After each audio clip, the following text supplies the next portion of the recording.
just fake it. I only know how to pull myself apart. I never thought I'd go this far, but I've all the scars. It's over now. Run away, out of time. Find a place where I can never hide. I let it burn, I let it burn, change or even try. Let it burn, I'll never be coming back, 'cause I'm losing my mind.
asked for this?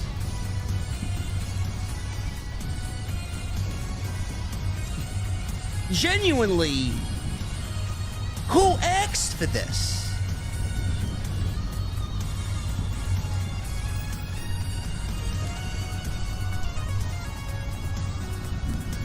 Tomorrow's gonna be interesting, man. The sale is finalized. And Vince McMahon himself will be like the boogeyman in the night. When you hear something while you're laying in bed, you may hear a creak in the hallway. You may hear a squeaky door opening in the middle of the night around 3 a.m. That's Vince. That's Vince. He's coming to steal all your hopes, your dreams, and your excitement away from WWE.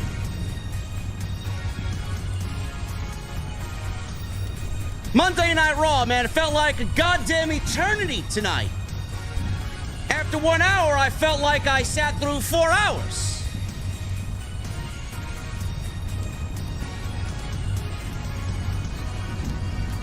We're gonna go over this shit show.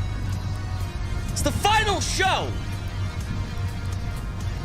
where Vince McMahon is majority owner of World Wrestling Entertainment. As if that means anything to this fucking family. Ladies and gentlemen, I got my cold beverage. And I'm going to the beer garden, where great things happen. Strap in. It's going to be a good one. I got one question for you guys before I get out of here. What the fuck are you guys drinking? I'll see you over there.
Is AEW successful?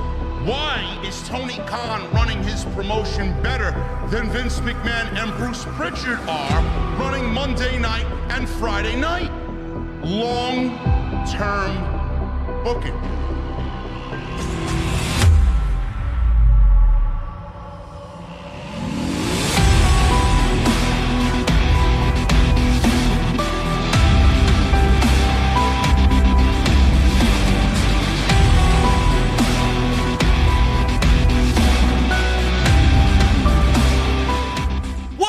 Guys, thank you so very much for stopping by the channel once again this evening. This is your Monday Night Raw post show for Monday, September 11th, 2023. I am your host, JD from New York, as always, coming to you live from the OTS Beer Garden. Thank you guys very much for joining me on your Monday evenings, wherever you may be. Who asked for this? I'm still asking myself this question, man. Who asked for this? Like, I don't understand how this is looked at as a good decision by anybody. This is like subtraction by addition to the women's division.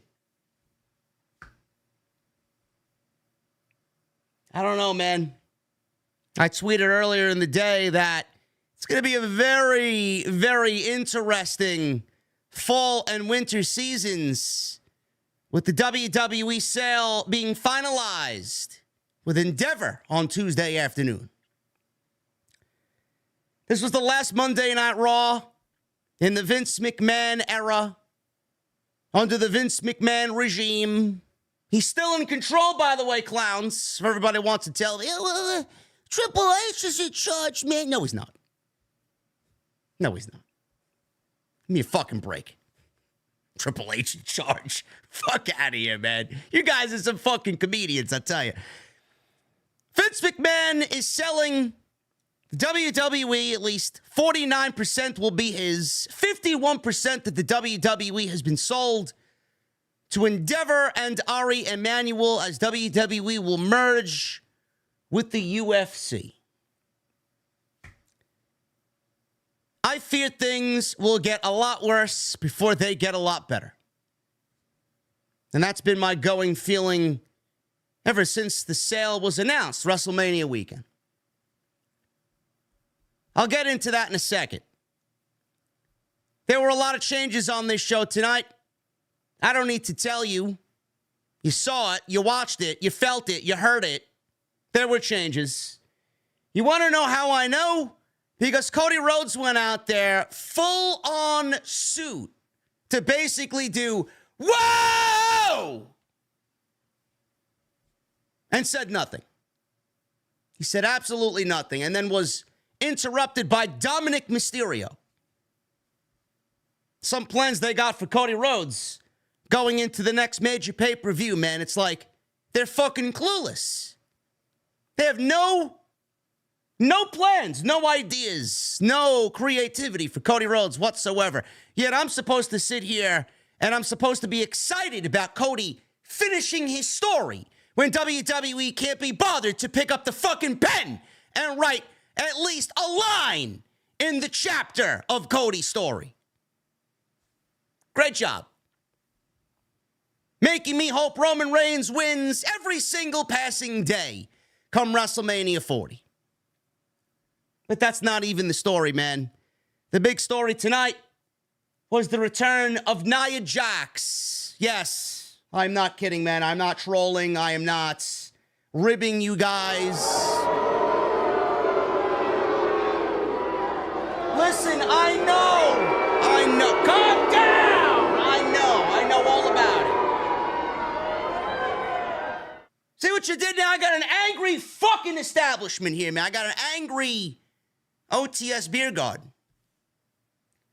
Nia Jax returned to help Rhea Ripley dispose of smiley Raquel Rodriguez tonight in the main event, which, by the way, was fucking boring. And then after the match, she attacks the champion and sets her eyes on the WWE Women's World Championship. Again, I ask, who asked for this?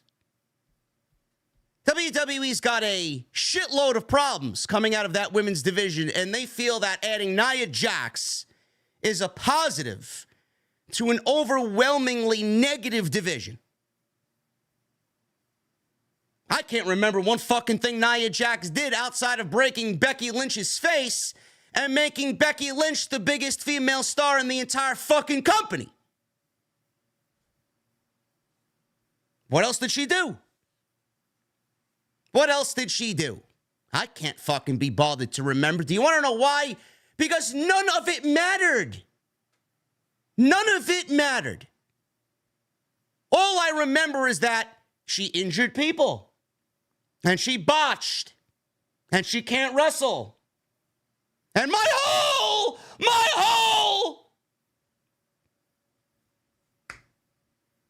She's basically known for yelling, my hole, my asshole, on WWE live television. Sean Ross Sapp has news on Nia Jax. Nia Jax made a return tonight, attacking Raquel Rodriguez, and Fightful Select had noted on recent shows that they heard she had been headed back to the company, and they were told that she's been signed over a month, and that the hiring freeze effectively was ended this summer. Oh, so there was a hiring freeze. Great.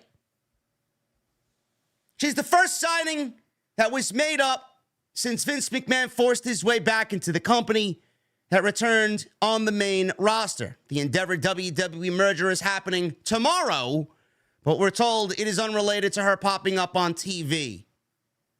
Sure thing, man. Sure thing. Several within the company actually thought she'd return before this.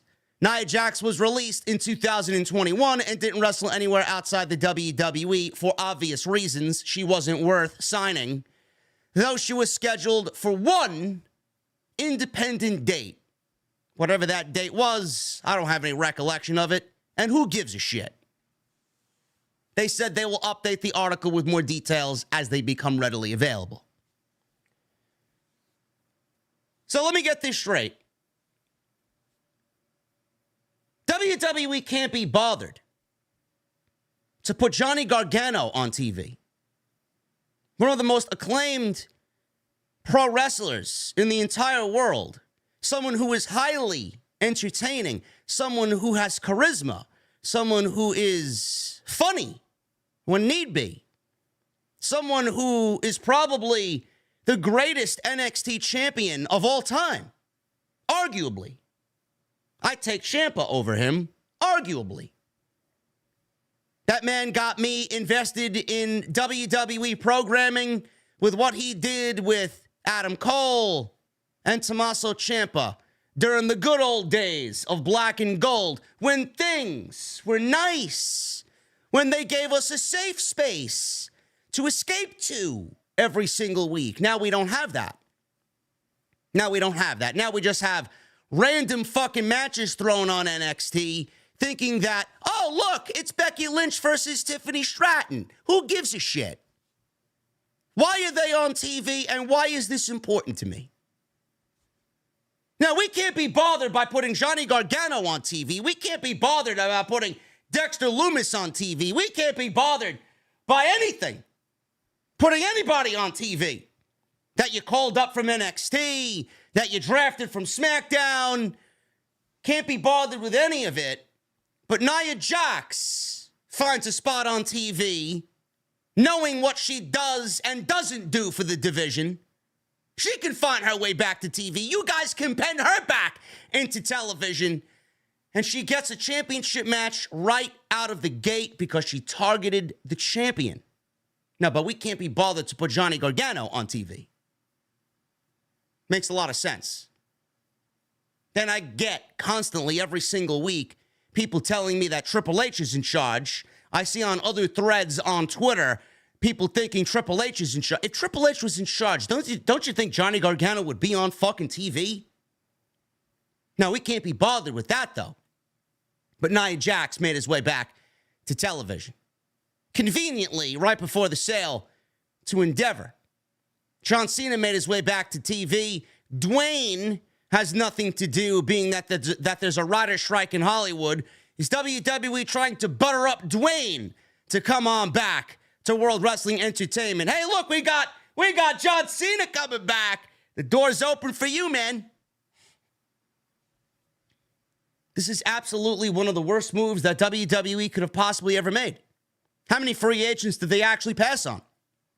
No, but they want to bring Nia Jax back to television because Nia Jax is going to bring value to the women's division. What an awful move. What an absolutely awful move. We can't find TV time for Mia Yim.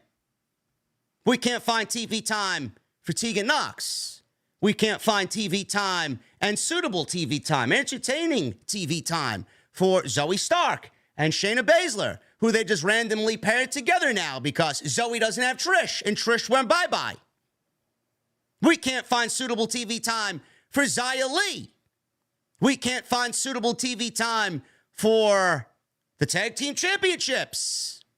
Not that I give a shit. The title should be burned and fucking buried somewhere where no one can find them. We can't find TV time for any of these women. But we found TV time for Nia Jax. Nia Jax had more TV time in the mere 45 seconds she was on TV than Tegan Nox has had in all of 2023. And I'm waiting for someone to figure out a reason and tell me why that is appropriate. The company that you think is being run by Triple H is not. This sale tomorrow is going to open up a lot of eyes. It's going to make headlines. It's going to make waves in the IWC. And things are going to get worse before they even start to get better. I'm telling you right now. Everybody wants to think Triple H is in charge. Triple H might have a small say in what's going on. I don't need to go back into this discussion again. I don't. Triple H, responsible for LA Knight. Triple H, responsible for Gunther and the rise of the IC title. Triple H, responsible for the LWO, pairing Rey Mysterio with Santos Escobar. Triple H is involved with the rise of Chad Gable. What else is Triple H in charge of? What else has Triple H done on television that is worthy of his creative? Everything else is Vince McMahon ordered. Changes made by Vince. Things ordered by Vince. Departments will be fired tomorrow or in the next 7 days. WWE will not need a social media department if Endeavor has a social media department. WWE will not need a marketing team if Endeavor already has a marketing team. WWE will not need any useless office roles when Endeavor has all that they need. Human beings will be losing jobs this week. They were given a heads up. Hopefully everybody made their appropriate plans in abandoning ship. And when it comes to Vince McMahon, it was never about the sale of the company. Vince McMahon is okay by giving 51% to Ari Emanuel, who conveniently he's known for over 20 years.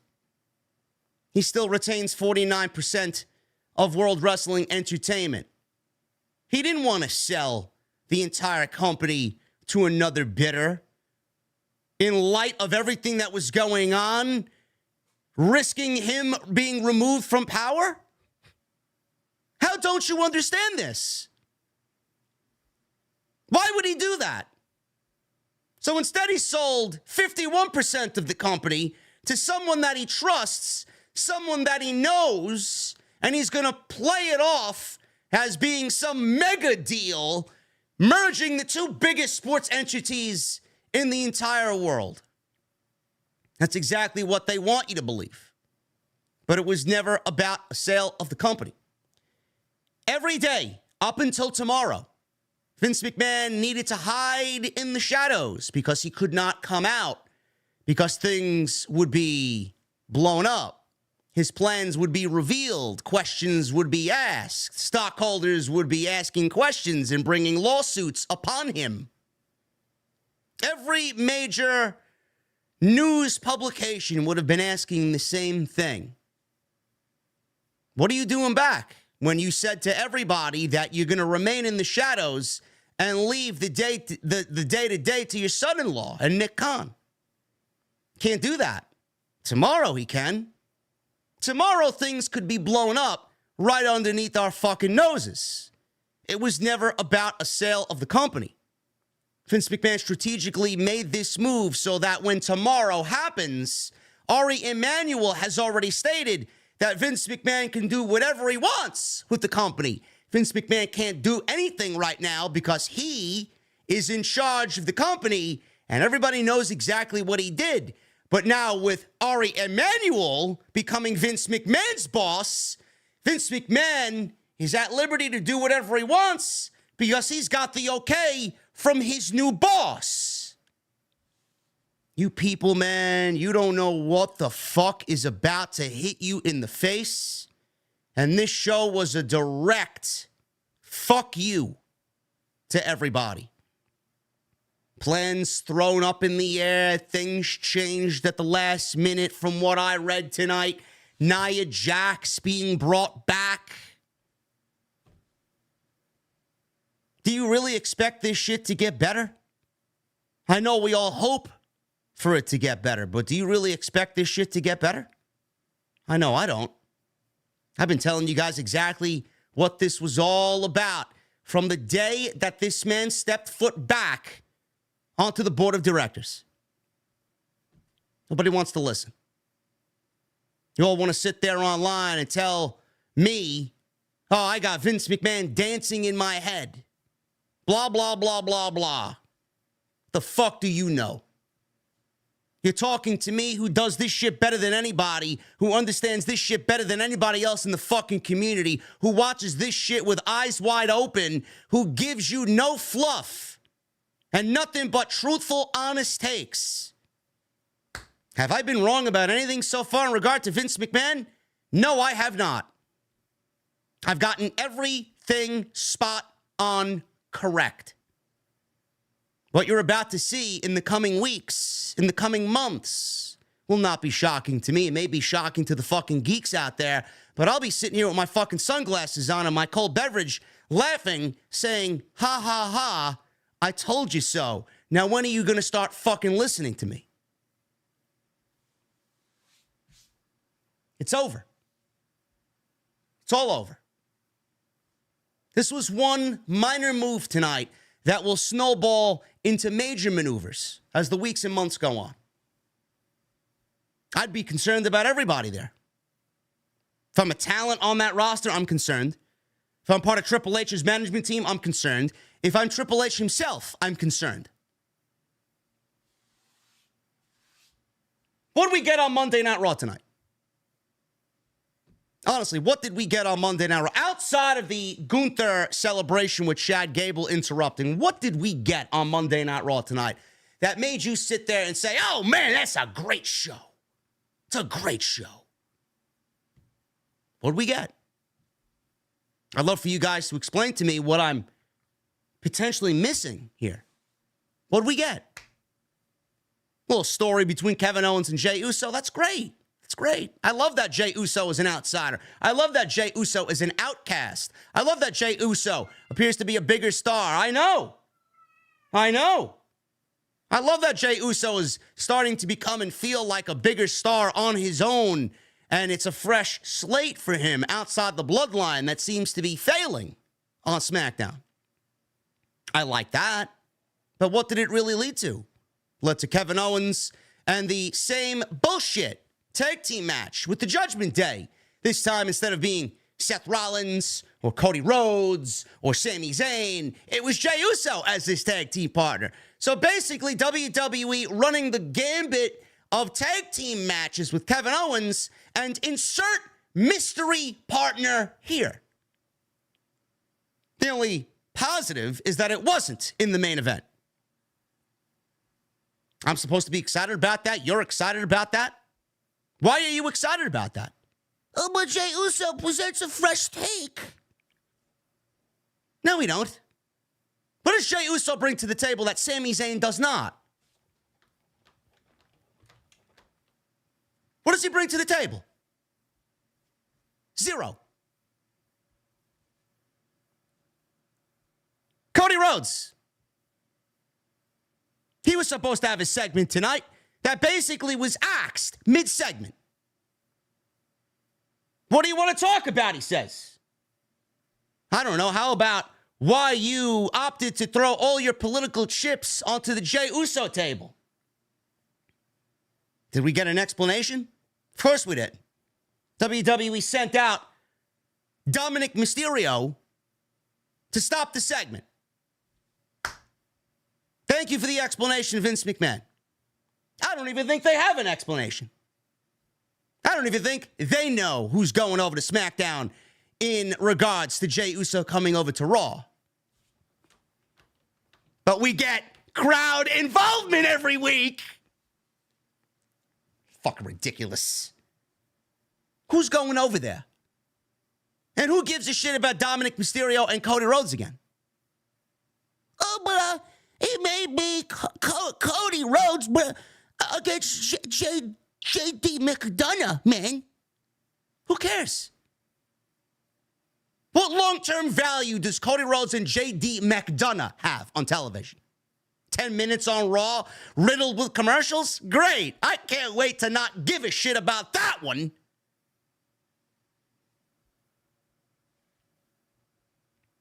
The only thing that I took away from this show was Gunther and Chad Gable. I don't know where. I don't know how. I don't know when. But it looks like we're getting a fourth match. Hopefully they do it at Fastlane. If WWE doesn't do it at Fastlane, I don't mind Gunther holding the championship until the Royal Rumble. Maybe he wins the Royal Rumble as Intercontinental Champion, which I have already exclaimed, I would not mind if that is the case. But Chad Gable vowed for his daughter to win the championship. When it happens, I don't know. But that man's getting another title shot.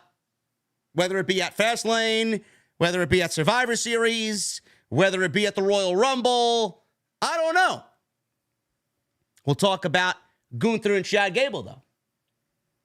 Because I am loving what they're doing, and it is easily the best thing on Monday Night Raw. By far and away. Monday Night Raw was a complete waste of time. Yet you got people in this chat, yet you got people online who are blind to the fact because they got their fucking rose-colored glasses on and they refuse to think outside the box, and they follow the leader online, whoever that may be. They follow the positivity train. They're like fucking lemmings. They follow right off a fucking cliff, not giving a shit of where they're going. I don't do that. I don't give a shit what anybody else thinks. What I watched tonight was a half-ass fucking effort, which WWE knew they were going to get slaughtered by the fucking New York Jets-Bills game on ESPN. And it showed. You got 18 more weeks of this. Great. I can't wait for WWE to not give a fuck on Monday night instead of writing for their audience, succumbing to Monday Night Football. Great job there.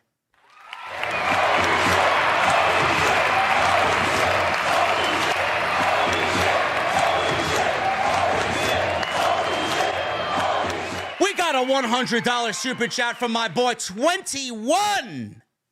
Thank you, brother. Thank you for your generosity. Hey, JD, I'm currently working right now and saw that Nia Jax return.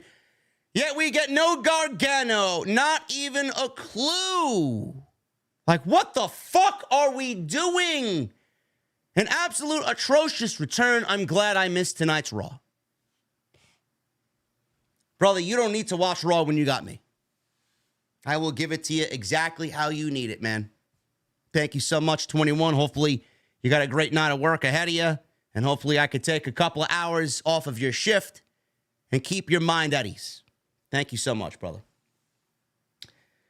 Ladies and gentlemen, we are going to get into this Monday Night Raw review. Tonight, sponsored by my great friends over at Manscaped. Manscaped.com. Code SCRIPT20 at checkout. 20% off and free shipping. Make sure you guys go and check that out. As always, a great friend and a great sponsor is Manscaped. Manscaped.com, code SCRIPT20 at checkout. 20% off and free shipping. Follow me on social media at JDfromNY206. Twitter, Instagram, TikTok, Cameo. Hit that subscribe button down below. Turn on the bell for notifications. Make sure you guys go check out all the other content on the channel, including today's OTS Extra, 20 minutes of your news for this fine Monday. We talked about Bryan Danielson retiring next year from pro wrestling.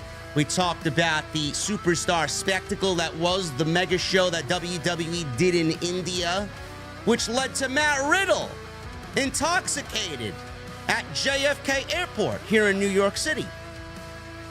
I give my thoughts on that ridiculous situation. on today's Extra. Go and check that out.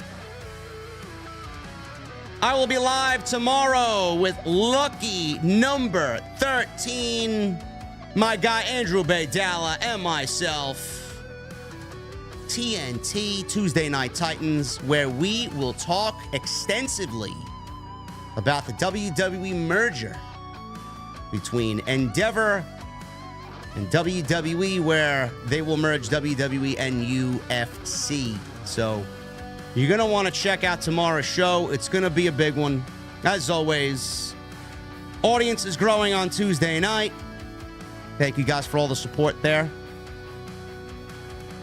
I'm going to need you guys to go check out my second YouTube channel. I know it's pretty fucking dormant over there. I deleted all the content over there, man. I'm going to turn it into a mixed bag of shit, I think. I think that's what we're going to do. I think what we're going to do over there, because I'm getting big into the Pokemon card collecting. I think what we're going to do over there this week, man, we're going to have our first booster box unboxing. I just got a booster box of Pokemon Silver Tempest, 36 packs. We'll open up 36 packs. We'll have a good time. We'll have some drinks. We'll have fun with it. And I got the new set 151 coming. I got the whole slew of fucking products, man. I got booster boxes. I got fucking blister packs. I got booster bundles. Elite trainer boxes. We're going to open it all, man. So if you guys are into that type of shit, get a little side of the geeky JD, man, over there. That's what we're going to do over there. So I appreciate you guys very much for all that. Link should be down in the description below. Super chats are open. Get them on in. We'll hang out at the end of the show in what we like to call last call. So get them on in. Become a channel member as well. Hit that join button down below. Great perks when you become a channel member. And hit that thumbs up. Strive for 1,000 likes is the goal. Right here on OTS. It is absolutely possible because we got 2,700 people in here, man. So if you guys have not hit the thumbs up, I would really, really appreciate it. Monday Night Raw started off with Jey Uso. Main event, Jey Uso. Loving what they're doing with Jey Uso on Monday night, man. I think what they're doing with Jey Uso on Monday night is really, really working. I'm enjoying it greatly. He's just got a fresh coat of paint. He's got a new theme. He is someone that I didn't really think much of coming out of SummerSlam, because I honestly thought the match with Roman Reigns was quite bad. I thought it was boring. I didn't really find myself invested like I thought I would be. They move him over to Monday Night Raw because of the rumors that WWE and the Usos, they want it. WWE's going to give it. That Jimmy and Jey Uso are on a collision course for a one-on-one match at WrestleMania 40 next year. You can't really tell that story, or WWE doesn't have the resources to tell that story, with them being on the same brand with 8 months to go. So what did they do? They basically did the same thing that they did with Rey Mysterio and Dominic Mysterio. They moved both of them away from each other and put them on separate brands. Jey Uso, the cooler Uso, the more popular Uso, is looking like a megastar on Monday night. New theme. He's got this new thing that he does with the fans that when you get the wide camera shot and you see the entire audience doing it, it's fucking great, man. I gotta admit, it's fucking awesome. It gets me excited. And I quite enjoy Jey Uso, man. I wish I could say the same thing for Jimmy. His story is just developing on SmackDown. I hope that they can get him in the same way that they're getting Jey on Monday. So we'll see what happens there. But Jey Uso opens the show. Makes his way out to the ring. He says it's great that he left the bloodline and it feels great to be on Monday Night Raw. All of a sudden, Kevin Owens comes out and interrupts. And he's in the ring with Jey Uso. No Sami Zayn tonight. No sign of Sami Zayn tonight. He interrupted to say that Jey Uso was now on the Kevin Owens show. Kevin said that he knows what Jey is going through and that it took him a while to gain the trust of people. He told Jey that there are a lot of people in the back that don't want Jey Uso in their locker room.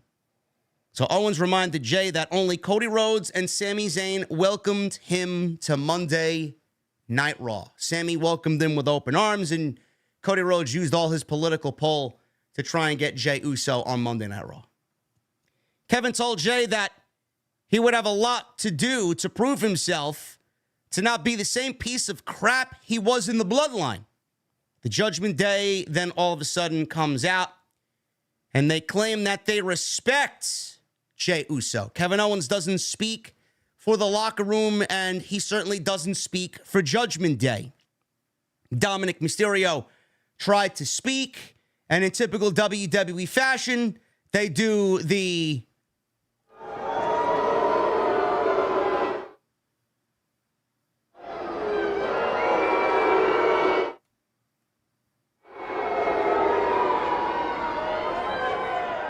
typical WWE looking like and sounding like they're raising the knob and lowering the knob, raising the knob and lowering the knob on Dominic Mysterio. Oh, JD, he gets legit. He gets legit heel, man. Sure he does. I'm sure he does. I'm sure that if you're there in Virginia tonight, you felt and heard Dominic getting boos. But what we hear on television is not what you are hearing being there live in the arena. What we get is a mix of legit and manufactured so that WWE has Dominic come off as the mega heel that he really is not yet. Just throwing that out there. Never said he's not getting legit heat. What I'm telling you is that most of it is manufactured. So he tried to speak, and WWE has got this booing happening for Dominic. Priest told Kevin that they were scheduled to face in a tag team match, only for Owens to say that despite Sami Zayn not being there, he was still willing to fight. Jey offered to tag with Kevin Owens to earn his respect before super kicking Dominic. Jey and Kevin Owens beat the Judgment Day down, and we get a tag team match to open the show. Now, I quite like this. I think this is great stuff. I like that they started the show off with Jey Uso. Jey Uso is the biggest question mark on the show. Jey Uso has already been established as somebody that the locker room doesn't trust. Jey Uso out there being confronted by Kevin Owens, who probably is one of the main culprits in that locker room who doesn't trust him after what had happened with the Bloodline and his best friend Sami Zayn, was a great start to the show. It piques the interest of the viewer. And my God, it's more interesting than anything that's happening with the Bloodline on SmackDown or anything that's happening on SmackDown in general. Jey Uso cannot be trusted. What is he going to do to establish himself on Monday Night Raw away from the Bloodline? What is he going to do so that everyone in that locker room trusts him and sees him as a new man? This is a great story. And starting off with Kevin Owens, after what had happened with the Usos, Sami Zayn and Kevin Owens, is a great start to Jey Uso's venture on Monday night. Tag team match. Same shit.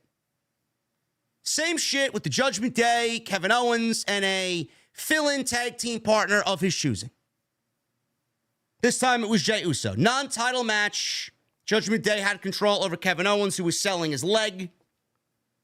And Jey Uso made a hot tag. He ran wild on Finn Balor. He hit a super kick. Balor got his knees up on an Uso splash. Owens tagged back in.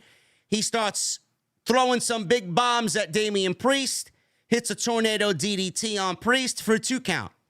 Owens went up top, but Priest cut him off. Balor tagged in. Owens gave him an avalanche fisherman buster. Priest broke up the cover. Jey went for a super kick. Damian Priest moved out of the way, and Jey accidentally super kicked Kevin Owens. This was obviously the down point in the match. Priest knocked Jey out of the ring. Balor hit Owens with a coup de grace, and that was it for the 1, 2, 3. So I like the fact that Jey Uso's out there wanting to be accepted. Nobody trusts him. Kevin Owens, a leader in that locker room, is relaying the message that nobody trusts him. Kevin Owens doesn't trust him. reluctant to team with him, but he teamed with him anyway to give him a chance.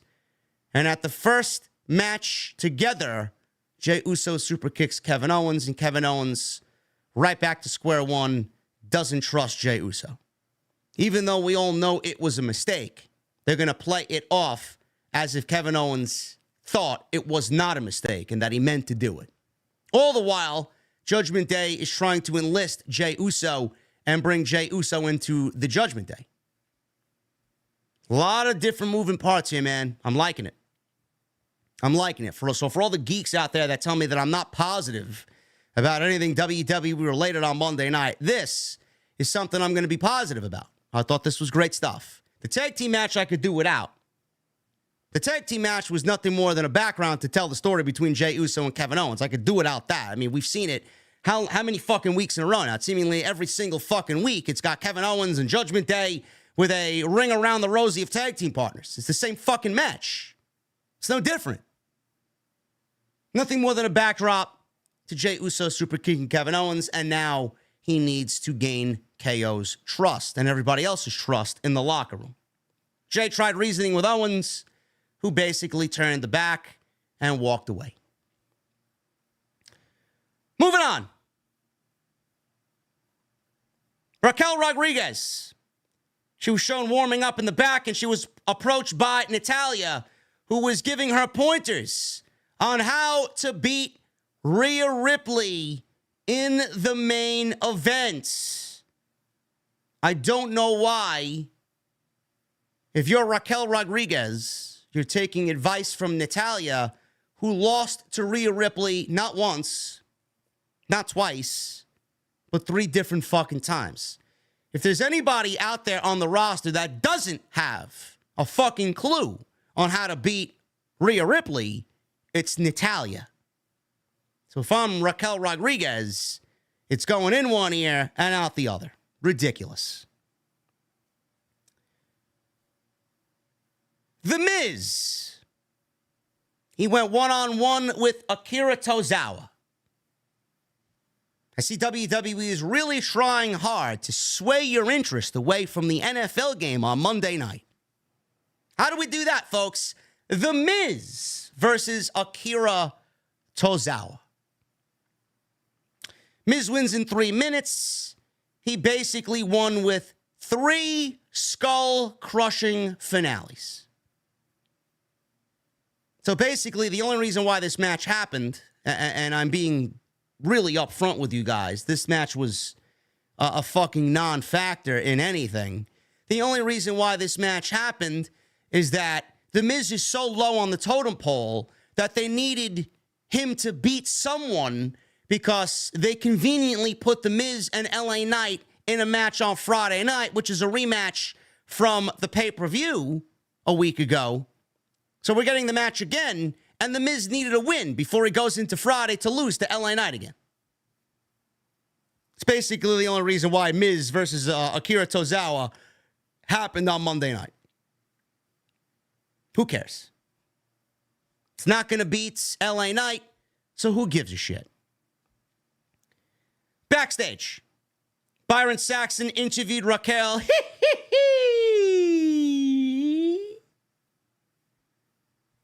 Rodriguez Gonzalez. He interviewed Raquel Rodriguez ahead of her title match. Raquel sounded like she just rehearsed this promo 5 minutes ago before Byron stood there on cue. Sounded very scripted, sounded very robotic. She put over how Ripley's dominance and brutality is a thing in the WWE Women's Division, but tonight she would teach Rhea Ripley a lesson. Sure thing, honey. Raquel said that tonight Ripley would get a taste of her own medicine. Can we try and sound less scripted during these promos? It's basically her reading lines, regurgitating lines to Byron Saxton. If I could find a script about something, let me see. Let me read the Sean Ross Sapp report on Nia Jax again. This is how exactly Rhea Ripley sounded on Monday. Nia Jax made her return to WWE on Monday Night Raw. She attacked Raquel Rodriguez and Rhea Ripley. Fightful Select had noted on recent shows that we'd heard that she was headed back to the company, and we're told that she's been signed for over a month and that the hiring freeze effectively was ended this summer. Does that sound natural to you? Did what I just read sound natural to you in any sense of the word? She's the first signing that was made since Vince McMahon forced his way back into the company. That return to the main roster on television. The Endeavor and WWE merger is happening this week, but we're told it's unrelated to her popping up on television. Do I sound natural there? That's exactly how Raquel Rodriguez sounded in this promo with Byron Saxton. Sounds like a fucking robot. Seriously. Jackie Redmond. She interviewed Shayna Baszler about her win over Zoe Stark last week. Chelsea Green interrupted to ask Shayna Baszler to be her partner since Piper Niven is not clear to wrestle. Baszler declined the offer and challenged her to a match before walking away. Piper Niven appeared behind Green, took one of the women's tag team titles off of Chelsea Green, who was carrying both, claiming that she has now been medically cleared. The women's tag team championships are still a thing. They are still in existence, and I ask why. What are we doing with the tag team championships? You know, they can find room for Nia Jax on TV, but Isla Dawn and Alba Fire, I'd love to know where they are. You can find TV time for Nia Jax, but you can't find TV time for Casey Catanzaro and Kaden Carter. Great job there, Vince. For all the geeks, keep thinking Triple H is in charge. Ludwig Kaiser. He introduced Gunther as the longest reigning Intercontinental champion in history. Gunther said that to the surprise of no one, the ring general has rewritten history and has become the longest and greatest reigning Intercontinental champion. Gunther said that he elevated the title to heights never seen before, and then he claimed he had run out of competition. Chad Gable interrupted. Now, I love this setup with Imperium here. There was two white pillars, and you got Vinci and Kaiser standing on each side of Gunther, and he's standing on this black podium. Really, really, really great presentation for Gunther. Gable's out there. Put over their match from last week. He congratulated Gunther like the Olympian that he is. Gable said he saw in Gunther's face that no one has been close to beating him.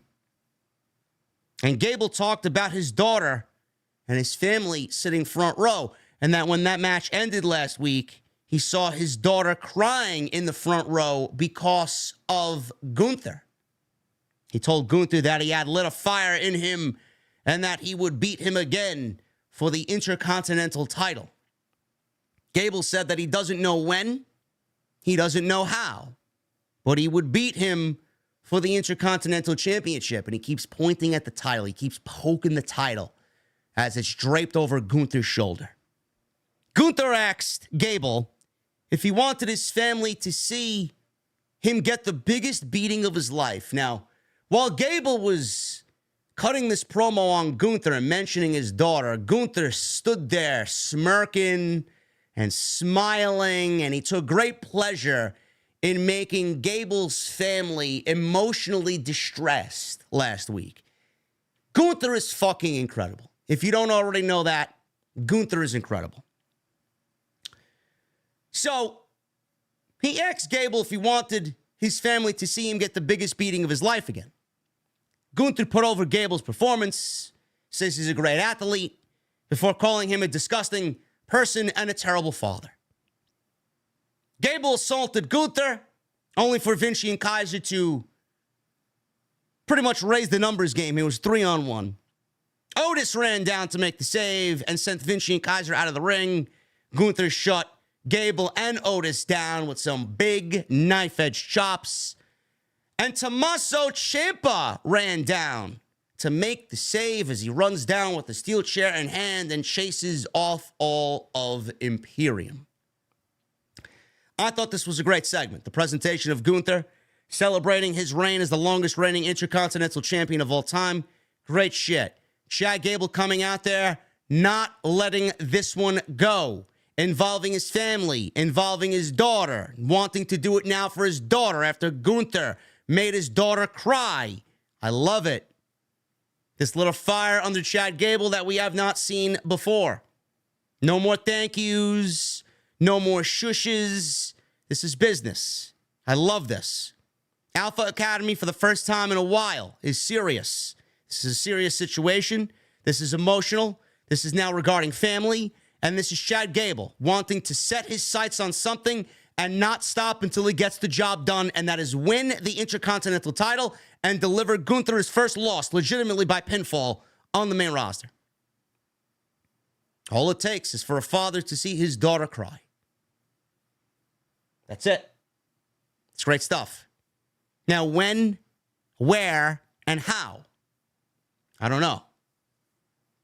If Gunther is the champion that we know he is, he's going to give Gable an Intercontinental Championship match anyway. He's beat him 3 times in a row. What is he afraid of? Now, on one hand, that could happen. On the other hand, Gunther could be like the rest of us with logic. Well, I beat you, get to the back of the line. You need to win and get back to me by showing me you've earned it. Is WWE going to go that route? I don't know.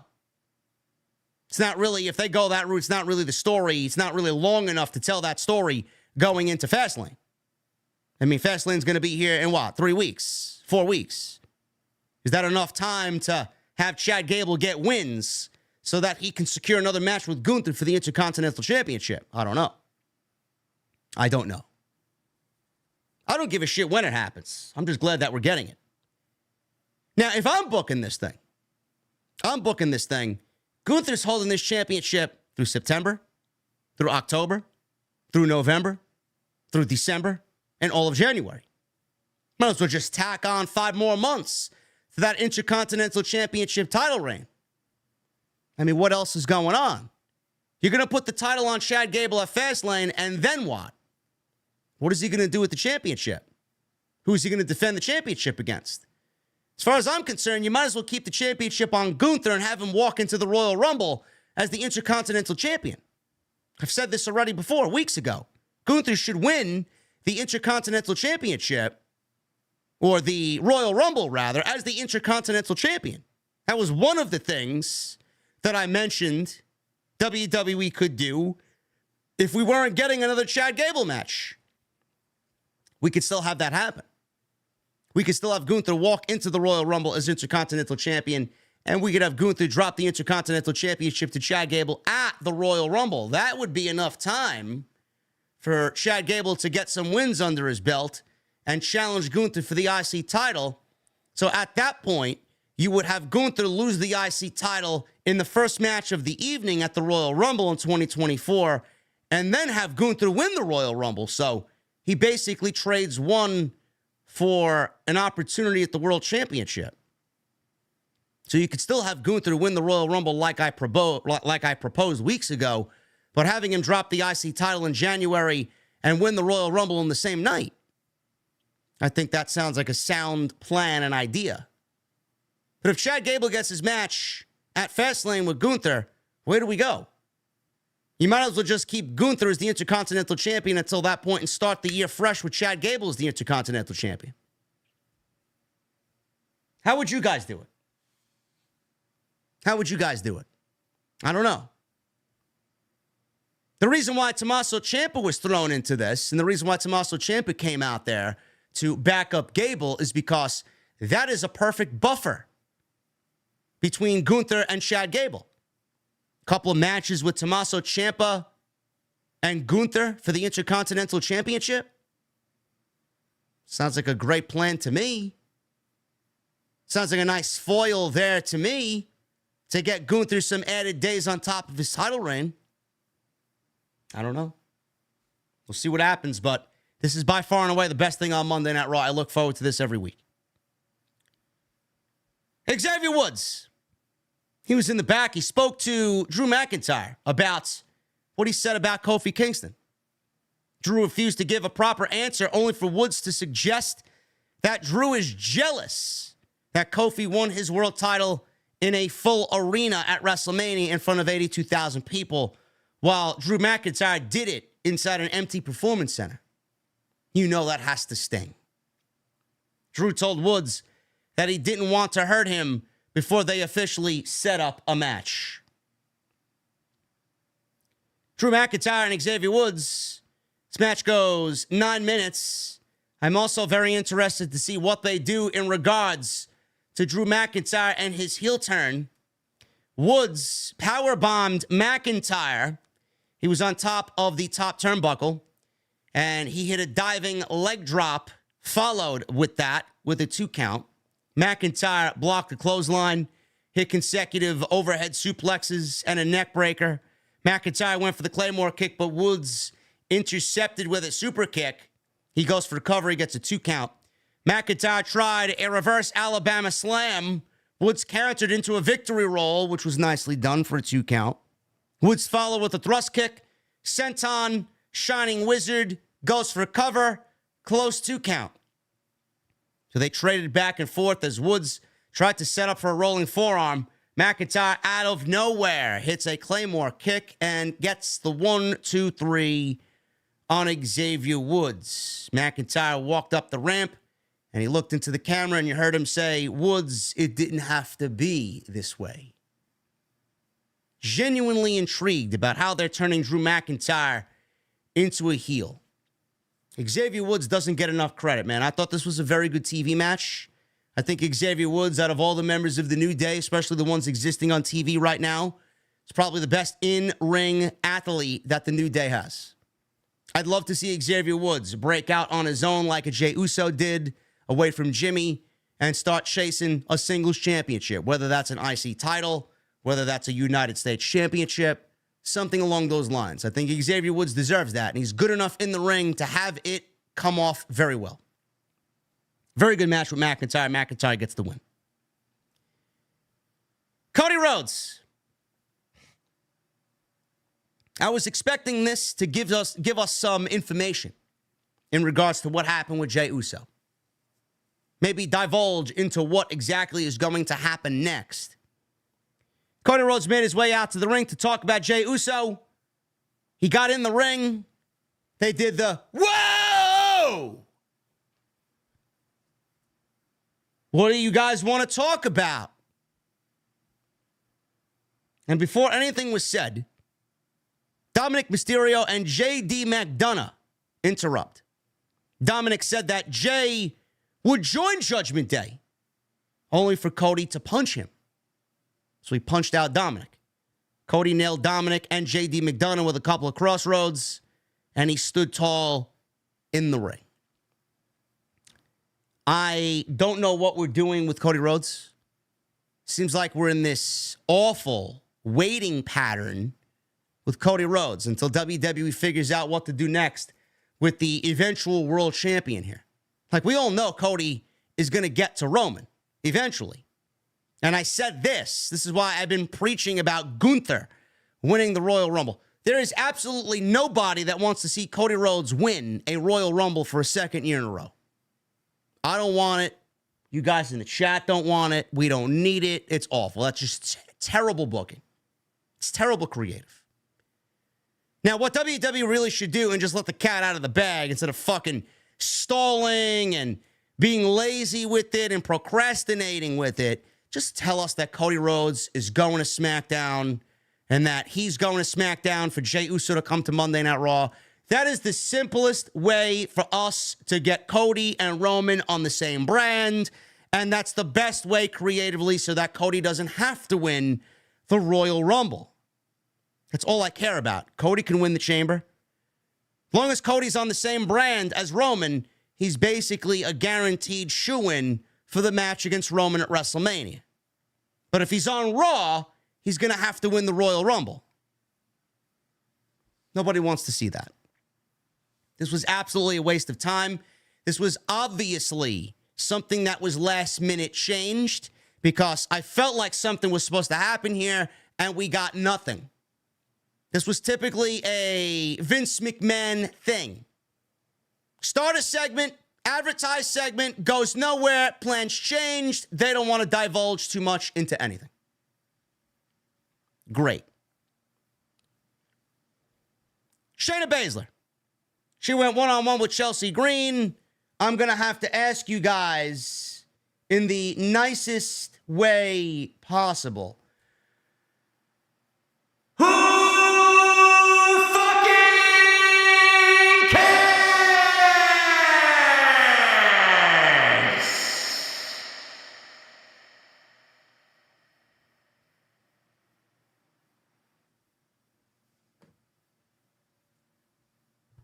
Shayna Baszler wins in 2 minutes.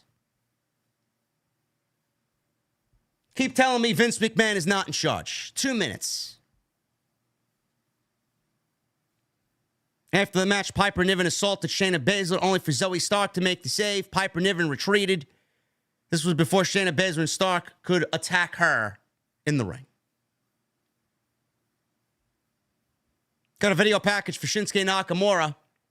He reminded Rollins of all the bad things that he's done to get where he is. What did you do, bro? You just turned heel 4 weeks ago. What exactly did you do? What bad things did you do? You just turned heel. Nakamura called Rollins a manipulator, a deceiver, and a liar. Sounds like Vince McMahon. Is he describing Vince McMahon or is he describing Seth Rollins? Then he claimed that he would take the world title whenever he wants. Sure thing, guy. Sure thing. Nakamura will not win the world championship.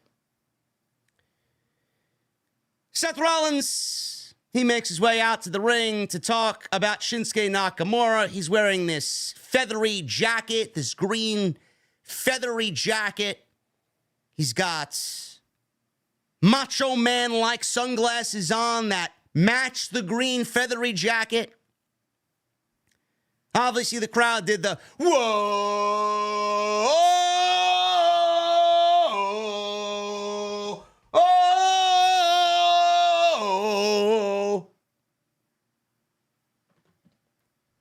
whoa,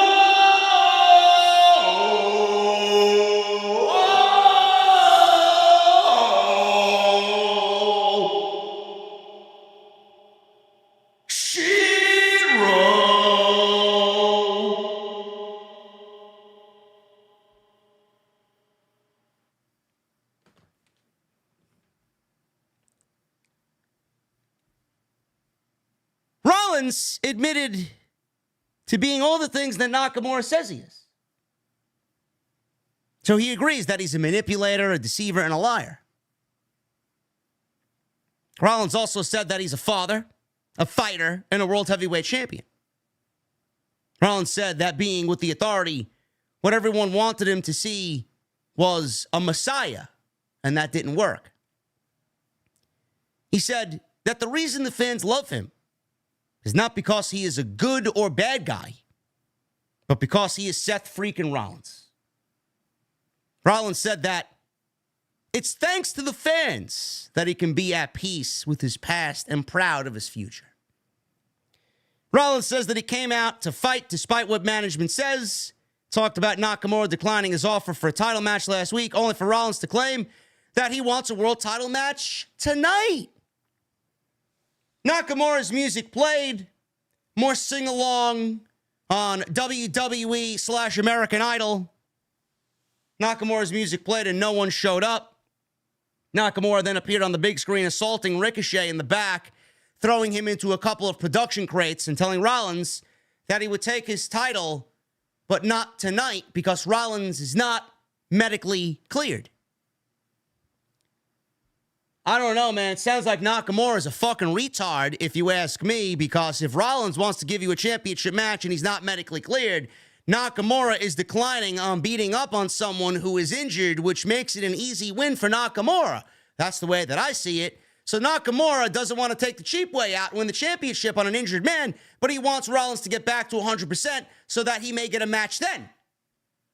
Doesn't sound very heel-like to me. Sounds like he's a...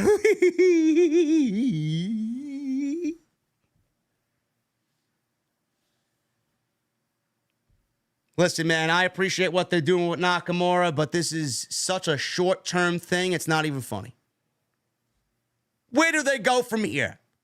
After he loses for a second time at Fastlane, where do they go with Nakamura?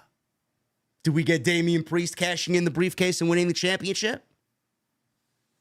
It's the only way that would salvage a Nakamura loss here, right?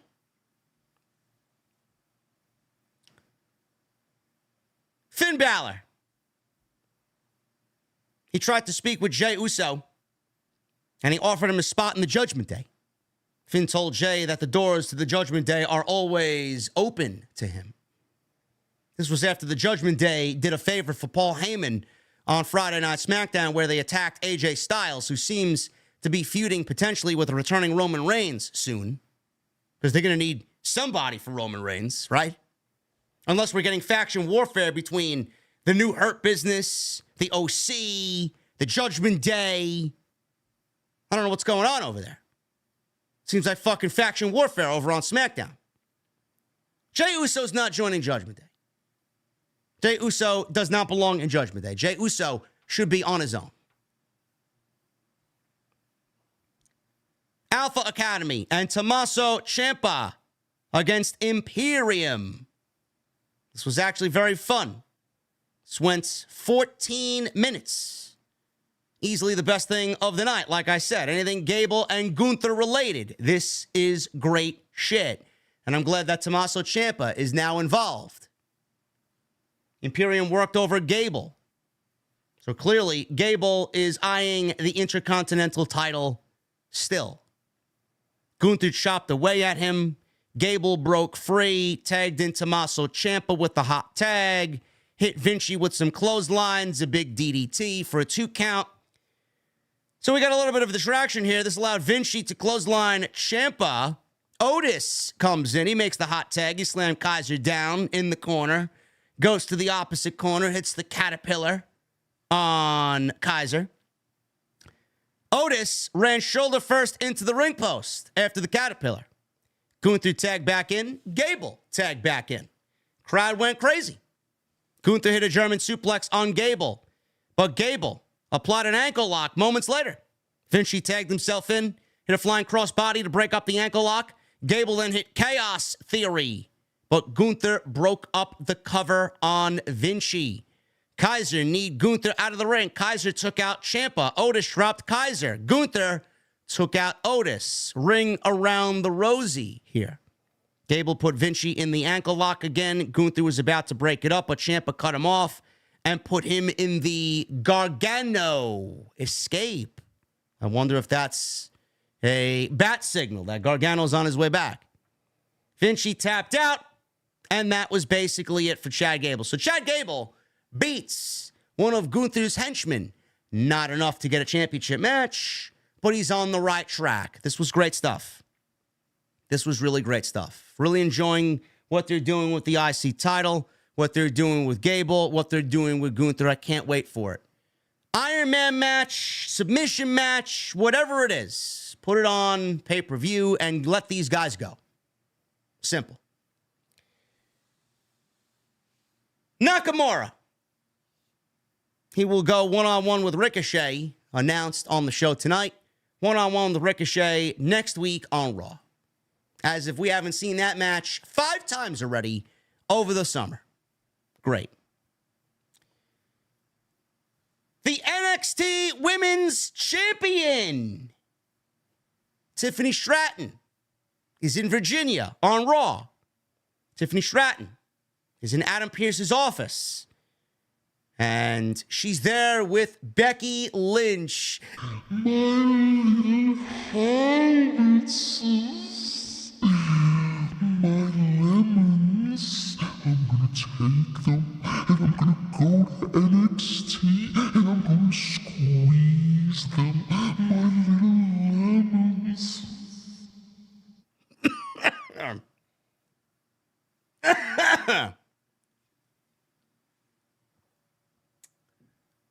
Sorry. Lynch put over all of Stratton's potential before calling out how she only focuses on fame. Stratton claimed that Lynch was trying to use her name because she is the greatest NXT women's champion of all time. Now, I'm really trying. I know there are a bunch of geeks out there that are going to enjoy NXT tomorrow night. Oh, man, Tiffany Stratton versus Becky Lynch, right? Where's the story? Or are we just booking NXT like Tony Khan books AEW? Yeah, let's just make whatever match sounds great and we'll put it on TV, man. The fans don't give a shit as long as they get great wrestling. Is that the NXT mentality now? What value does it bring Tiffany Stratton in a match against Becky? Is she going to beat Becky Lynch? You mean to tell me we're using Becky Lynch to put over Tiffany Stratton? I find that very difficult to believe. Or are we really going to take this Becky Lynch hasn't won the NXT championship ever and take it to the next level because WWE is that desperate for NXT to get some sort of rating on a Tuesday night? They gave Dominic Mysterio the North American Championship. He's a Monday Night Raw superstar. Who's to say they don't give Becky Lynch the NXT Women's Championship? So basically, what WWE could realistically do tomorrow night is change it from NXT to not NXT. So we would have Becky Lynch and Dominic Mysterio holding two of the biggest championships on the brand. Nobody finds a problem with that. Tiffany Stratton shouldn't be losing to Becky Lynch. I don't even know why this match is taking place, number one, but Tiffany Stratton should not be losing to Becky Lynch at all. What's the story? Lynch put over Stratton and then called her out for only focusing on fame. Stratton claimed that Lynch was trying to use her name. The fuck does Becky Lynch need to use Tiffany Stratton's name for? Sounds like a lame, desperate way to get a match that doesn't need to happen on Tuesday night. You know, I will say this. Chris Haley in the chat, they are going to do what Charlotte did in 2020. I will say this before moving on to the main event. This will really show what Becky Lynch is worth in WWE. Genuinely, let me hit the record button before I forget to. This is what this match tomorrow night or tonight, whenever you're watching this match between Becky Lynch and Tiffany Stratton. As far as I'm concerned, it doesn't need to happen. I think it's a waste of time. I don't think Tiffany Stratton should be taking a loss from Becky Lynch. But what this match will do, what this match will serve, is how valuable Becky Lynch is to the women's division. This will really cut Becky Lynch away from all those stereotypes. This will prove to everyone how Becky Lynch genuinely looks at and feels about the women's division in general in WWE. If she loses and puts over Tiffany clean, she cares about the division. If she wins the NXT championship, that means that Becky Lynch is just like and just as worse, if not worse, than Charlotte Flair. That's all I will say. I don't give a fuck what you're excited about. This NXT audience is clearly not my audience. It's a bunch of fucking woke millennials who don't give a fuck about anything. If you don't like it, go watch something else. You don't understand it. Listen, bitch, I was around and NXT was around well before you decided to fucking pull up your pants and sit down to watch professional wrestling. You and your fucking first year blues over there. You fucking break. I will say that NXT 2.0 isn't as egregious as the old 2.0. Whatever the fuck they're calling it now. 3.0, the new era of NXT. But it's still not good television. Rhea Ripley. This is the main event for the WWE World Women's Championship. WWE clearly did not want to retain any of their audience as the end of the football game was going on into overtime. They clearly didn't give a shit about retaining any of the audience in the third hour because this was the main event. Rhea Ripley and Raquel Rodriguez for the World Women's Championship. This was a rematch from the pay-per-view a couple of weeks ago. Rodriguez, she comes out there. She dropped Rhea Ripley with a clothesline immediately. Power slammed Rhea Ripley for a 2 count. Ripley came back, missile dropkick, cannonball off the steel steps, big running knee strike. And back in the ring, she goes for cover. 2 count. Rodriguez then throws Ripley out of the ring and booted Rhea Ripley into the barricade. We go to commercial break, and Rodriguez drove Rhea Ripley into the barricade. And we come back from commercial break, and Rhea Ripley's in control. We don't know what happened. We got no explanation from the commentary team about how Rhea Ripley regained control. You go into the barricade, you would think that Rodriguez would be in control coming back from the commercial break. No.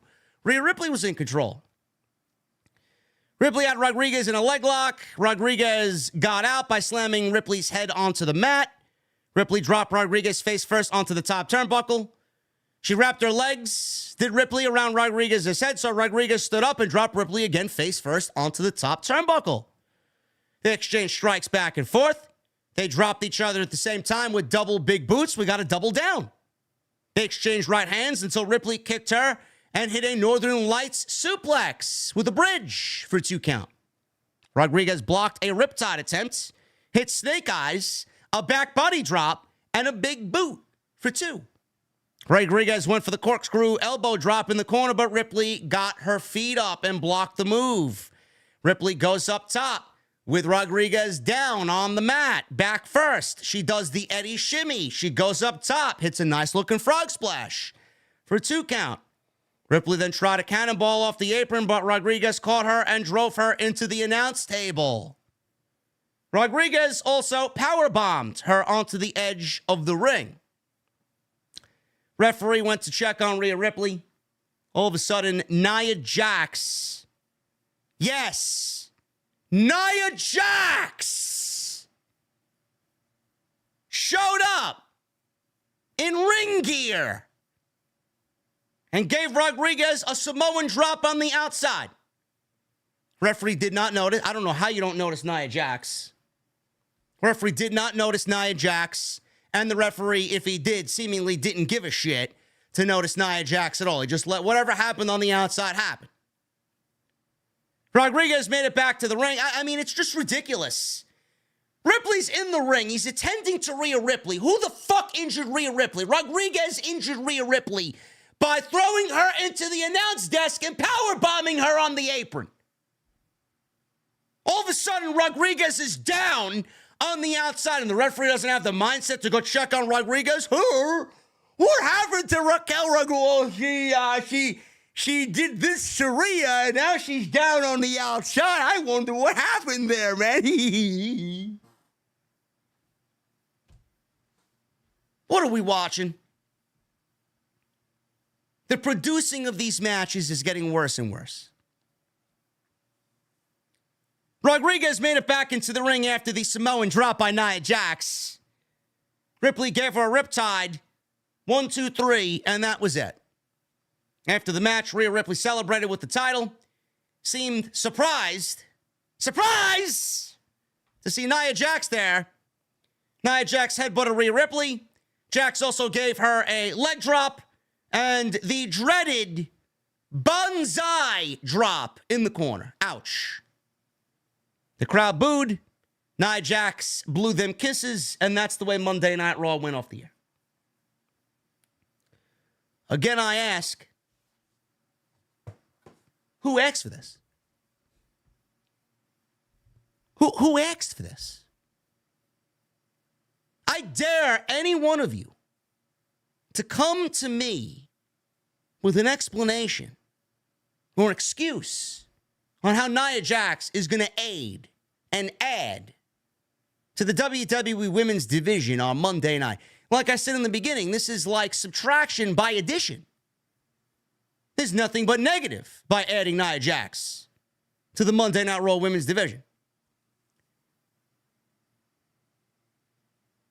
I don't understand how we can't find TV time for Katana Chance, Kaden Carter, Mia Yim, Indy Hartwell, Candice LeRae, Tegan Knox, and whoever else that I'm missing from this women's division on Monday night. You can't find TV time for Johnny Gargano. You can't find TV time for Bronson fucking Reed. Can't find TV time for Dexter Lumis. But you can find TV time for Nia Jax. I'm sorry. Who asked for this? What are we doing here? Where is a good portion of the roster that don't find TV time? Nia Jax got more TV time tonight after being away for 2 years than Tegan Knox has seen in all of 2023. Yet I'm the bad guy. Yet I'm the one who hates women's wrestling. Yet I'm the one who's a sexist.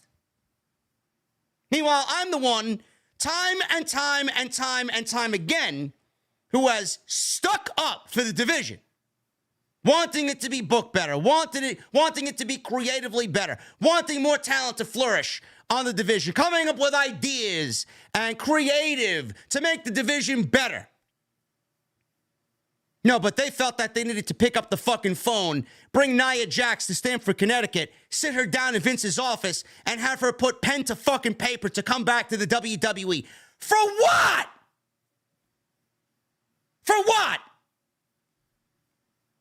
To break someone else's fucking nose?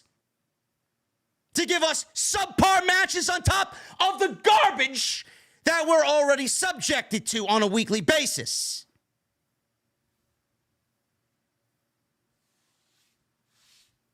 No, but continue to sit there and think that the WWE is somehow miraculously going to get better and that Triple H is in charge. Triple H is not in charge. There's no fucking possible ungodly way you can spin this into Paul Levesque. Of all the people that Paul Levesque wanted to bring back, he brings back Nia Jax. You passed on Jay White. You passed on anybody else that was a free agent looming out there. Supposedly they got the AOP, the Authors of Pain, signed to a contract. Where the fuck are they? They brought Carlito in. He's been signed since June. Where is he? I read that they can't come up with creative for fucking Carlito. But you found a spot for Nia Jax on Monday Night Raw within 45 seconds of the show ending. And I'm supposed to sit here and say, yeah, great job there, man.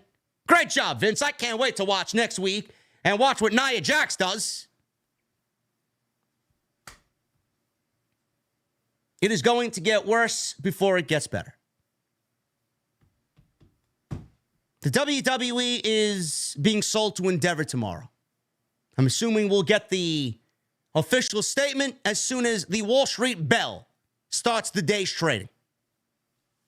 After that, Vince McMahon has free reign to do whatever he wants because he's allowed to by the hand of Ari Emanuel. Right now, Ari Emanuel's not in charge of WWE. We got a couple more hours to go before Vince McMahon gets the orders from his new boss. Right now, Vince McMahon can't do much of anything because Vince McMahon, if he showed up backstage in WWE, if he showed up doing something on WWE or something creatively for WWE, if he showed his power backstage, it would not be a good look for the company. Because we all know that people would complain and people would get the wind of what's going on. Come tomorrow, all of that shit goes out the window. Come tomorrow, Vince McMahon was appointed by Ari Emanuel to sit in the chair that he will occupy. Ari Emanuel would have never made the deal unless Vince McMahon was a part of the package. It was never about a sale of the company. Ever. The Saudis, Liberty Media, NBCU, Comcast, Warner, whoever else was in the run, Netflix, Amazon, Hulu, Fox, whoever else was in the running to buy this company. How many of them wanted a full outright fucking ownership of the company and nothing to do with Vince McMahon? More than 90% of the people that bid on the company did not want Vince there and opted for Paul Levesque and Stephanie McMahon to run the company. Only the Saudis and Ari Emanuel would have given Vince McMahon free reign to do whatever he wants. Vince couldn't sell to the Saudis because that would be a terrible look for everybody involved. So he sold to the one person that he's known for over 20 years and sold to the one person that will give him the ultimate power that he sought. He went out there and sought that power, and he was gifted that power from Ari Emanuel. It's going to get worse before it gets better. A lot worse before it gets better. Thank you guys for joining me on the show tonight. I really appreciate you hanging out with me this evening. We are going to go over the Super Chats in just a second, but I want to shout out my sponsor for tonight's show, man, Manscaped. Manscaped.com. Code SCRIPT20 at checkout for 20% off and free shipping. Guys, it's football season. It is football season, man, and the fall is upon us. I'm going to need you guys to be in the festive spirit, man. I don't know what you guys are doing, man. I've already had pumpkin muffins and pumpkin cold brews from Starbucks. Get with the program. It's my favorite time of year. Light a candle, get some pumpkin spice lattes, and make sure your balls look nice. With our sponsors for today's show, Manscaped. Nature may clear the leaves of their trees, but you'll need Manscaped's help to get you ready for that sweater weather. Get your pants, puppies, prepared for cuffing season with a trim as refreshing as a fall breeze by going to manscaped.com and using code SCRIPT20 for 20% off and free shipping. Guys, Manscaped is going to provide you with the Performance Package 4.0, man. Over 9 million men worldwide are using Manscaped, and they're using the Performance Package 4.0. The Lawnmower 4.0 trimmer with their advanced skin-safe technology reduces nicks, cuts, and it makes raking the leaves a lot less painful. You're also going to get the Crop Preserver Ball Deodorant, the Crop Reviver Ball Toner Spray, so that your package is looking right for the fall season. Your little pumpkins are looking right for the fall season. You're going to cap it off with 2 free gifts, man. Manscaped boxers and a Shed travel bag. I love the travel bag, man. It's my favorite part of the entire package. Bring in the fall the right way and get 20% off and free shipping with code SCRIPT20 at checkout. Manscaped.com. As the leaves fall, make sure you have it all with Manscaped. Follow me on social media at JDfromNY206, Twitter, Instagram, TikTok, and Cameo. Hit that subscribe button down below. Turn on the bell for notifications. And make sure you guys go check out all the content on the channel. Plenty of it. Today's extra on Matt Riddle and everything else that you might have missed over the weekend. And I'll be live with my guy Andrew Baydala tomorrow at 8:30 p.m. Eastern for TNT Tuesday Night Titans. We will talk more extensively about the WWE merger with UFC tomorrow night. Let's get into these Super Chats, guys. We need 75 likes for 1,000, by the way. 75 likes. So I know there are 75 people in here that have not hit that thumbs up. Cameron Battle with a $4.99. How's your Pokemon collection looking, JD? Looking good, man. I'm about a few cards short of a master set for Obsidian Flames. I got my guy, a VIP here on OTS, my guy Vincent, who is sending me a bunch of full art illustration rares to round out my set. And he's a fucking beast, man. And then I'm going to start on Silver Tempest. I've already started on Silver Tempest, and I'm going to try and get that. I opened up a couple of packs today. I actually pulled a Lugia V from the packs that I opened today, so I got really lucky. And a Blaziken full art VMAX full art illustration rare. So the Lugia, I think, is PSA 10. I think is going for like $25, maybe more than that. And the Blaziken, I think, is going for like 30 or something like that. So I made my money back on the packs for sure. But it's going good, man. I'm enjoying it. Gives me peace. Brings me back to my childhood when I actually put cards in sleeves and gave a shit. Michelle with the $2 super chat. Imagine at the pay-per-view we get Dom, McDonough versus Jey and Cody. I wouldn't be surprised. Cameron Battle with a $1.99. End of an era. Sounds right, because we got a boring Raw. And also, what's your favorite or least favorite Vince McMahon booked match? Anything with Omos. Tony Brown. $9.99 super chat. I don't like hearing this, Tony Brown. JD, I found out my son and his wife lost my grandson due February. I'm crushed. Tony, I'm sorry to hear that, brother. That is just awful, man. Everybody throw up the prayer emojis for my guy, Tony Brown, man. Tony Brown's here every single night.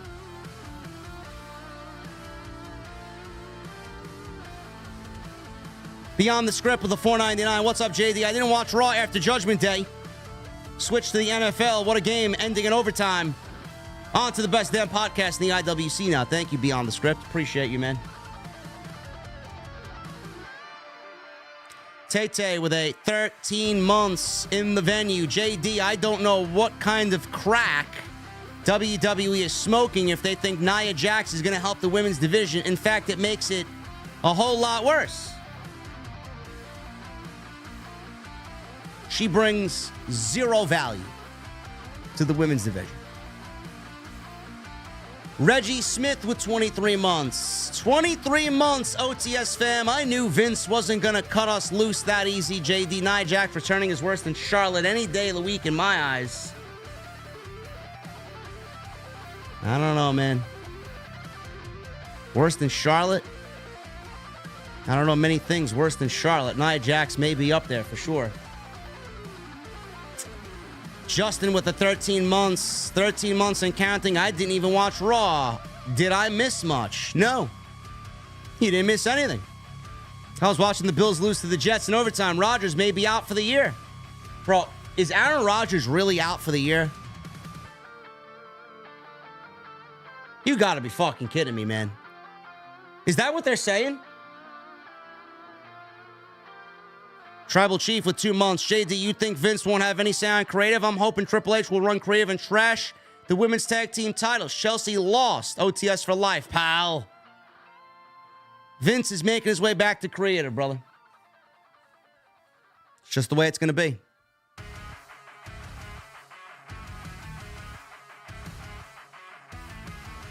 Could be a torn Achilles. Oh, my God, man. He's definitely out for the year if that's the case.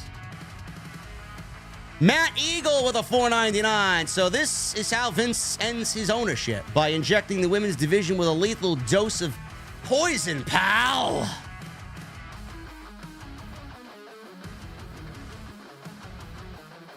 Man, that is awful.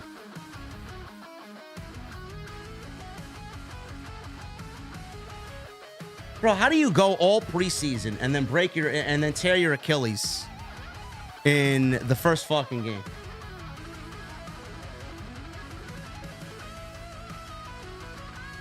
MGM Ballin with a 22 months. Very glad I watched my Jets instead of Raw. Not only because of the W, but because you're here to cover and entertain. That's why you're the IWC chief. Thank you, Ballin.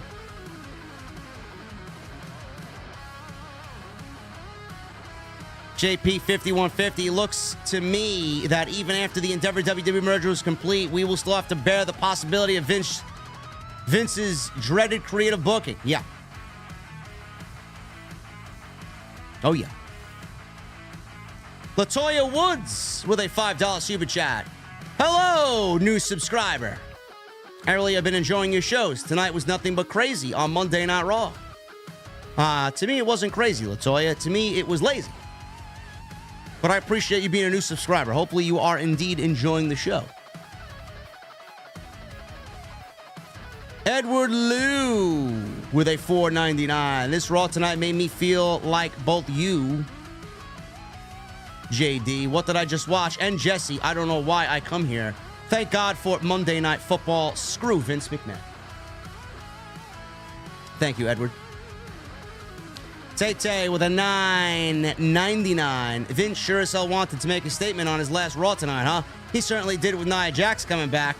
The Rhea Ripley is fucking doomed. And so is the women's division on Monday night. Man, I don't want to say Rhea Ripley is doomed, but I listen, Rhea Ripley needed opponents. They got women on the roster to build up if they want, but they bring in Nia Jax. Whatever, man. King A-Train with 15 months. Nia Jax is back. Sean Ross Sapp apparently said she's been signed for over a month. Vince was the one who signed her when he came back. Of course he did. Yeah, but Triple H is running the show.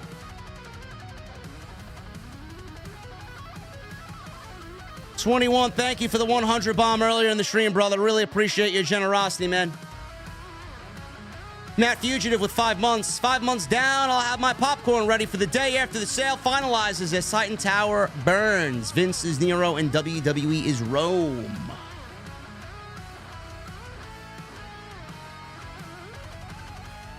Zero Clark, 5 months. Wanted to see the Honky Tonk Man come out and have a showdown with Gunther.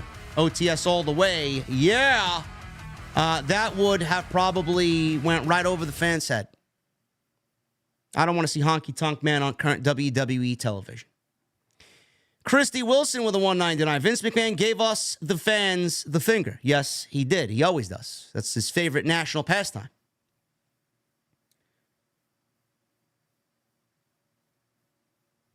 Doughboy Games with a 5-month super chat, 5-month membership. Is Vince finally gone? Please tell me he's gone. All love from the OTS family. No, he's not gone, brother.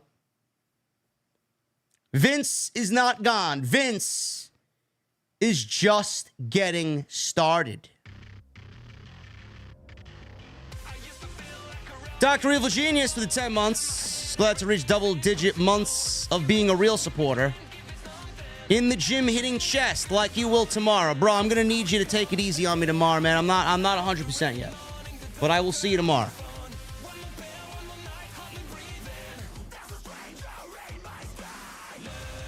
I should be good to go with chest, though. I'm gonna need you to ease me back into things, man. I don't need to be going fucking 1,000 miles an hour into tomorrow's workout. Mr. Premium 2002 with $4.99. I'll be at Raw next Monday, where I bet the main event will be Kevin, Sammy, and Jay versus the Judgment Day. Any bets? Mr. Premium, maybe you should be on the creative team, brother. It does not take any talent to be on the creative team, is what you're telling me. Willie T with $2. Not 2 months, $2. WWE needs to stop adding crowd noise for Dom. Yes, they do. Mike NY with a $2 super chat. Raw, 4 out of 10. Monday Night Football, 8 out of 10. Wallach Wow with a $4.99. Nia Jax returning is the icing on the cake of WWE being garbage. This human water balloon geek will kill the women's roster. Glad to see Champa OTS 100. Thank you, Wallach Wall. Dante ND Gamers with a 99 cents. Thank you, Dante. Dr. Evil Genius with a $4.99. How can Gunther lose the IC title before entering the Royal Rumble and still look strong and win the Royal Rumble? He's Gunther. He can lose the IC title by tapping out and submitting to an ankle lock, going in the Royal Rumble at number 1 and winning the whole fucking thing. Sounds good to me. Steven Casson with a $4.99. JD, great show as always. Just when you think the women's division couldn't get worse, it does. Looking forward to TNT. You and Drew have some great banter. Thank you, Steven. Dr. Eva Genius with 2 super chats, a $4.99 and $1.99. I agree that Jey should stay main event. However, if we're doing faction wars, I wouldn't mind seeing Judgment Day with Jey versus Bloodline down the road. I mean, that is potentially something that they could do, but they got 4 over there. And the Bloodline only has 3 with Roman, Jimmy, and Solo.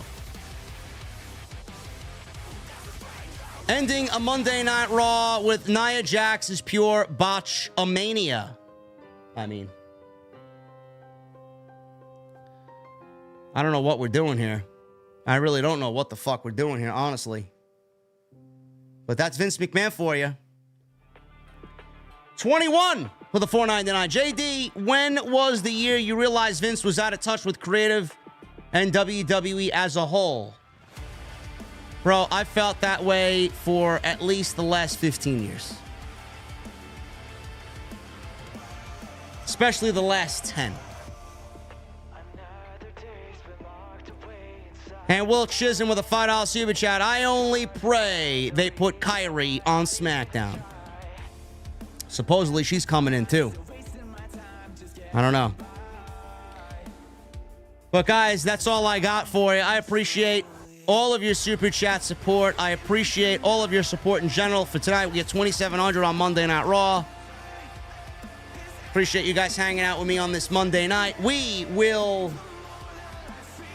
be live tomorrow night in the OTS venue. My guy Andrew Baydala and myself, TNT episode number 13, right here on Off the Script. Dr. Evil Genius. Don't worry, Jay. I work with plenty of clients coming back from illness, injury, hiatus. You're in safe hands. I know I am. I know I am. Anyway, guys, I got to get out of here. As always, I'll have some extra for you. Maybe tomorrow morning, man, before I hit the gym. Depending on what news. I'll keep you guys updated on social media in regards to the sale. Follow me on social media at JDfromNY206, Twitter, Instagram, TikTok, Cameo. Hit that subscribe button down below. Turn on the bell for notifications. We are 1,100 subscribers away from 150,000. 1,100, man. We're on our way. Go check out all the other videos that you might have missed on the channel. Hit that thumbs up. We just hit 1,000 likes. Thank you guys very much.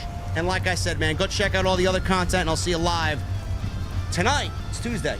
Tuesday Night Titans, episode number 13. Myself and Andrew Baydala right here on Off the Script. I will see you guys later.